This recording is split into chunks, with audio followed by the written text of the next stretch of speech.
Senior politician అంటే ఇప్పుడు కేసీఆర్ గారు ఎప్పుడు పెట్టాడు పార్టీ 2001లో పెట్టాడు. ఎప్పుడు వచ్చాడు గవర్నమెంట్ ఫామ్ లోకి? కొన్ని సంవత్సరాలు, దాదాపు 13 సంవత్సరాలు చేసిన తర్వాత అది కాంగ్రెస్ గవర్నమెంట్ సోనియా గాంధీ రాష్ట్ర విభజన చేసిన తర్వాత ఆంధ్ర తెలంగాణ ఏర్పడింది. వెంటనే ఏం రాలేదు కదా. పవన్ కళ్యాణ్ కూడా అంతే, 9 సంవత్సరాలు పార్టీ పెట్టిన తర్వాత దాని ఫలితం అనేది ఇప్పుడు కనిపించింది. ఉప ముఖ్యమంత్రిగా జగన్మోహన్ రెడ్డి గారు ఉన్నారు, 9 సంవత్సరాలు పార్టీ పెట్టాడు, రాలేదు కదా ఫామ్ లోకి. 9 ఏళ్ల తర్వాత అధికారంలోకి వచ్చాడు 2019లో.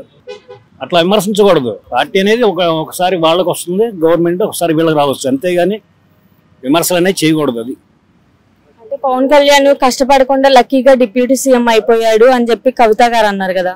లక్కీగా అవటం ఏందండి, 9 సంవత్సరాలు పార్టీ పెట్టి తిరిగి ప్రజాదరణ పొంది 21 మంది ఎమ్మెల్యేలు గెలిచి, మరి ప్రతిపక్ష ఇప్పుడు వైఎస్ఆర్సీపీకి ప్రతిపక్ష హోదా కూడా లేదు. ప్రతిపక్ష హోదా రావాలంటే కనీసం 10% ఉండాలి. 175 సీట్లలో కనీసం ఎంతమంది? 18 మంది ఉండాలి. మరి 21 మంది అయినప్పుడు డిప్యూటీ సీఎం ఎందుకు ఎవరు చెప్పండి? ఇస్తారు కదా. అంటే పవన్ కళ్యాణ్ అన్ఫార్చునేట్ గా డిప్యూటీ సీఎం అయిపోయాడు అని అంటున్నారు కదా కవిత గారు. అన్ఫార్చునేట్లీ డిప్యూటీ సీఎం అవటం అంటూ లేదండి. ఇప్పుడు వైసీపీ ప్రభుత్వంకి అంతకుముందర 2019లో గవర్నమెంట్ ఫామ్ అయినప్పుడు 151 సీట్లు వచ్చినాయి.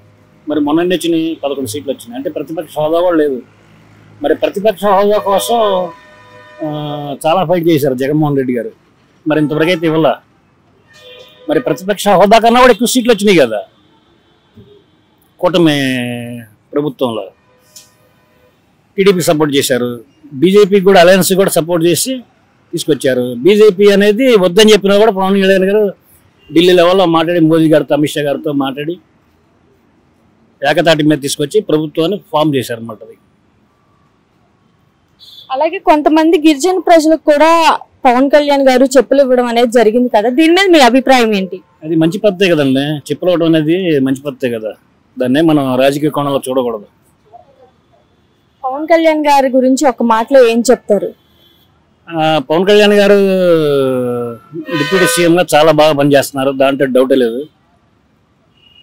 పవన్ కళ్యాణ్ గారు మళ్ళీ ప్రామిస్ చేశాడు నెక్స్ట్ వచ్చే 2029 ఎన్నికల్లో కూడా టీడీపీ పార్టీకే సపోర్ట్ చేస్తామని. కూటమి అనేది స్ట్రాంగ్గా ఉంది కాబట్టి నెక్స్ట్ 5 years తర్వాత కూడా కూటమి ప్రభుత్వమే వచ్చే అవకాశం ఉందన్నమాట. పవన్ కళ్యాణ్ గారి మీద మీ అభిప్రాయం ఏంటి? డిప్యూటీ సీఎంగా చాలా బాగా పనిచేస్తున్నారు.